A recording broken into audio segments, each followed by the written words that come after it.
First game is the Georgia Swarm defeated the Colorado Mammoth 15-8. As I mentioned before, Dylan Ward and Connor Kelly both played in this game, which we did report on Friday before the show ended. Georgia travel woes that I had kind of mentioned apparently did not mean much because, as we know, they came in and they just destroyed the Mammoth, like I said, by 7 goals. They'd beat the Mammoth 16-10, and this one they scored 15 more on the road and then only allowed 8 goals, which is insane. Brad Dobson was absolutely locked down for the Swarm. I want to give a shout out to Andy Lindahl, the play-by-play broadcaster for the Colorado Mammoth, who was very electric as this game was getting electric in the third and fourth quarters. And I say electric because the Mammoth had their opportunity to score once again, and they could not get by Brad Dobson. I believe he made a SportsCenter top 10 play. I could be wrong, but I think it was like number 9 on SportsCenter top 10. Like number 9, when you like drop to your knees to make a shot, and then on the rebound you jump up. It's like, come on, dude. Like ESPN has got to do better with that. If that was the PLL, that might be the number 1 and number 2 play. Can we be honest with ourselves? So that was frustrating, but still, it made it SportsCenter top 10 regardless. I guess it doesn't matter where you land on the list because, like, who cares? Like, they used to do, like, some best of the best thing, but regardless, he made the list. And, like I said, Brett Dobson was just incredible. Incredible in that game. The game got chippy again late because, remember, Zed Williams was one of 2 players from the Mammoth who was suspended for this game because of the last game these 2 teams played each other. Remember when I said Mike might get suspended? Well, apparently it was Zed Williams who got suspended. That was interesting. But one thing I want to ask people, we can do the whole, Dylan Ward, he came back from the PUP list, the physically unable to perform list, and we can talk about how he's not a regular season goalie. We can talk about how the Mammoth has struggled. They kind of dog walk the regular season. They don't really care. Is it going to matter in unified standings? And 0-2 to the same team is pretty pathetic, considering your backup allowed 16 and you allowed 15. It's not a good look for Dylan Ward. But not just that, I want to know, was he still hurt? And this gets back to my injury reporting thing, because we know how good Dylan Ward is. We know how good he can be. We know that he obviously watched the film on Georgia in the first game because he was sitting there watching the stinking thing. So I know he had to watch it and he had to look at the film on it. So why wasn't he better? Was it because his ankle, was a little bit hurting? Was his shoulder hurting? Were his ribs or his back? What the crap is going on with Dylan Ward? Again, the league is so stinking vague about that stuff. It's one of those things like Tom Schreiber. Will he be back in 10 weeks? Will he be back next week? Will he be back at all of this season? Fans want to know, especially with the big names, what's going on. I don't care if you think if it invades their private lives. Who cares? You're in a public sports league, dude. I don't know what could be the problem here. I don't know whoever started that BS in any league, but it really doesn't make any sense to me. Because again, if Dylan Ward is hurt and he comes back from that PUP list, and we think he looks like crap, some guys get an excuse for that sometimes. I'm not saying Dylan Ward deserves one because it might be like a little index finger sprain or whatever, which I'm not saying it is. I know they're tougher than that, but it's like, what is the deal here?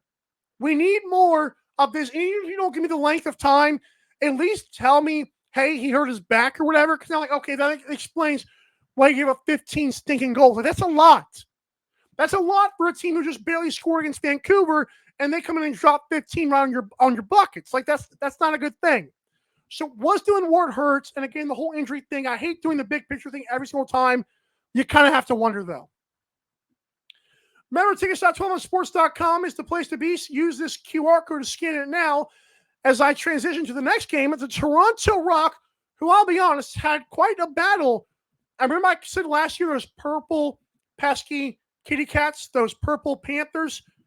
Those guys do not play around. I don't know what it is about Fort Worth, Texas, but no one shows up to the games anyways, even though the numbers are like different and it looks low.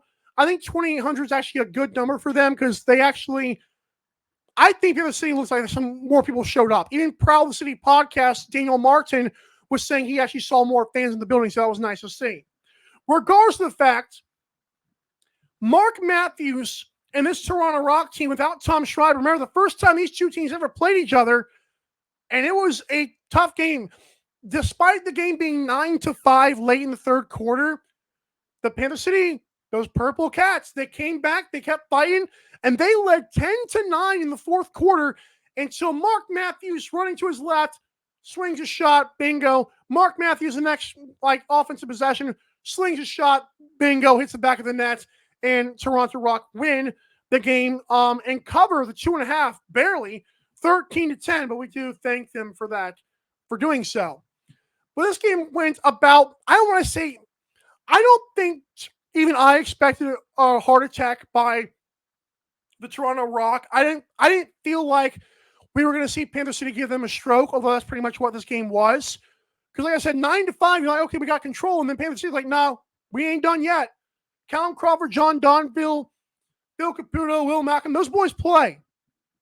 And I know every team's got some nice names on it. Those guys were playing hard, though. And I felt like that it seemed to me Panther City had them right where they wanted them, and then Mark Matthews showed his brilliance and his takeover ability. Because remember, Mark Matthews is a pass-first guy.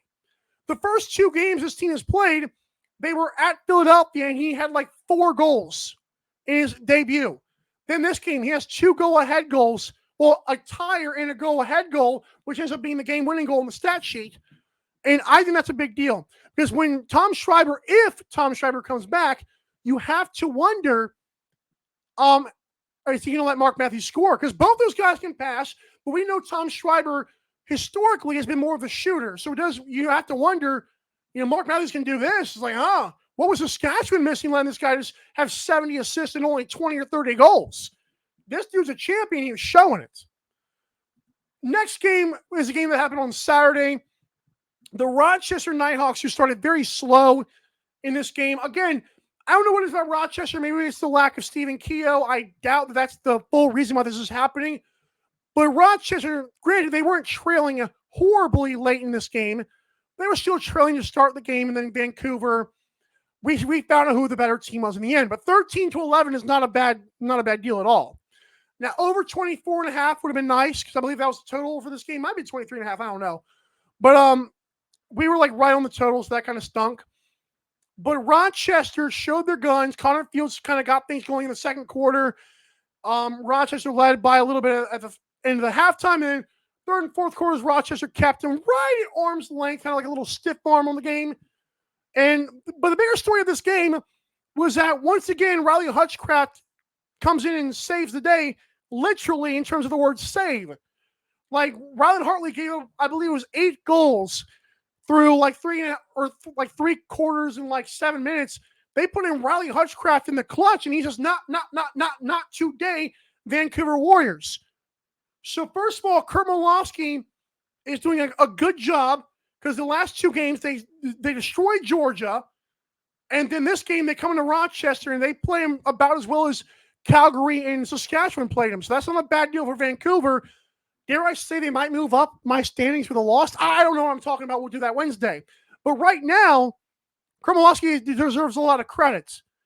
And I think Rochester, like I said, was able to keep him at arm's length, and that's a good thing. But they need Stephen Keogh. And producer Joe was watching this game more than I was to start. And he mentioned to me, it seemed like Connor Fields was kind of the entire offense. If you shut him down, if there's a way to do that, which there ultimately in this game, to be fair, was not. But he was saying it seems like if you shut down Connor Fields, or if you can limit him, you might be able to have this Rochester team. So that could be interesting when the playoffs come around, if those top teams, where Rochester stands and who they have to play against. That could be a big deal for the Rochester Nighthawks. So that's something to keep an eye on later on. I'll certainly watch it like a hawk, like a Nighthawk, if you will. Although I won't be military green, but I'll watch that for the future. Hey, producer Joe made a good point there. But yeah, so Rochester wins to cap off a 3-game weekend. Thanks to Riley Hutchcraft, who jumped in and saved the day again. Swarm beat the Mammoth 15-8 in front of Dylan Ward and Connor Kelly, who played the game. The Rock beat Panther City despite really suffering in the fourth quarter of that game, and then finally coming back and showing them who's boss, thanks to Mark Matthews.